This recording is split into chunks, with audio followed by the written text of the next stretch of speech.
สวัสดีพี่น้องปองป่ายผู้ที่ตามทางเพจ Facebook เสียงอึ่งเท่าเลยแชร์แนวมื้อนี้ผู้ค้ามาขออนุโมทนาบุญนำครอบครัวเท่าพ่อเท่าแม่เนี่ย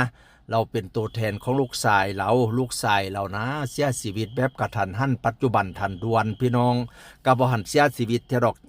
สมองอยู่ในภาวะสมองตายแต่หัวใจน่ะเต้นอยู่แต่ก็ไม่รู้วันนี้วันพรุ่งหรอกหัวใจมันก็จะหยุดเต้นก่อนที่จะหัวใจหยุดเต้นเนี่ยคุณพ่อคุณแม่ก็เลยตัดสินใจบริจาคอวัยวะให้กับสภากาชาติไทยพี่น้องเอ๋ยอายุ20ปีพอดีวันที่30กันยายน2568นะ20ปีเต็มเป็นการทำบุญวันเกิดนำบาละเอ๋ยคำแพงอีพอร่างกายนั้นอายุน้อยก็เลยอวัยวะอย่างได้หลายส่วนได้ตับได้ไตได้หัวใจได้ม้ามได้ตับอ่อนได้ดวงตาสองข้างเป็นการต่อชีวิตให้คนอื่นสาธุให้เกิดไปเป็นเทพบุตรเทพดาผู้เด้อเทพบุตรสันหาเทวดาสันสีผู้เด้อในการนี้ท่านนายกรัฐมนตรีมาเองเลยนะท่านอนุทินชาญวิรกุลซึ่งเพิ่นเป็นจิตอาสาเพิ่นมีเครื่องบินส่วนตัวเพิ่นเนี้ยเป็นโครงการหัวใจติดปีกนะอันเพิ่นเป็นจิตอาสาบินมารับอวัยวะโดยเฉพาะหัวใจเนี่ยต้องใช้ความเร่งด่วน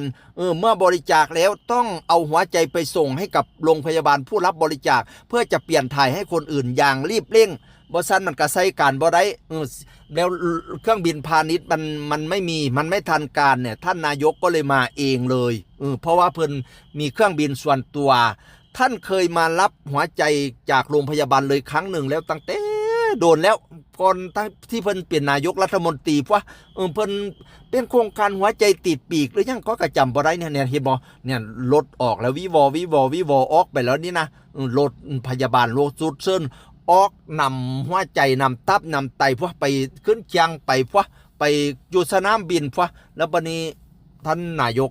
ขับเครื่องบินไปแล้วก็พาหมอหัวใจผู้เชี่ยวชาญทางด้านหัวใจไปด้วยนะพามาแล้วก็พาไปด้วยเนี่ยใครที่จะสนใจบริจาคอวัยวะเด้อเนี่ยตามเว็บไซต์ตามเบอร์นี่ละพี่น้องยายค่อยอ่านเขาค่อยย่านค่อยอ่านผิดอ่านทึกทักไทยเลยเฮาถ้าสนใจนะติดต่อได้ที่ห้องวิกฤตศัลยกรรมเนี่ยคันสอบถามเพิ่นได้เนี่ยนะอยู่โรงพยาบาลเลยพี่น้องเป็นการทำบุญเนาะ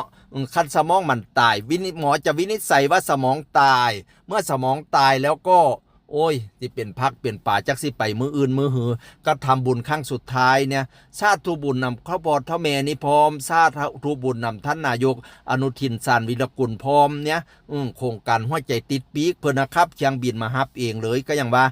อนุโมทนาส่วนบุญส่วนกุศลนำเท่าพ่อเท่าแม่นำเด้อเนี่ยนะสาธุให้ลูกชายเจ้าไปอยู่เมียงฟ้าเมียงสวรรค์พุ่นเด้ออนุโมทนานำท่านนายกรัฐมนตรีครับเชียงบินมาฮับเองสาธุให้บุญกันส่วนทวนะพี่น้องเอ๋ยผู้ใดสนใจบริจาคกติดต่อได้ตามนั้นเด้อพี่น้องเด้อ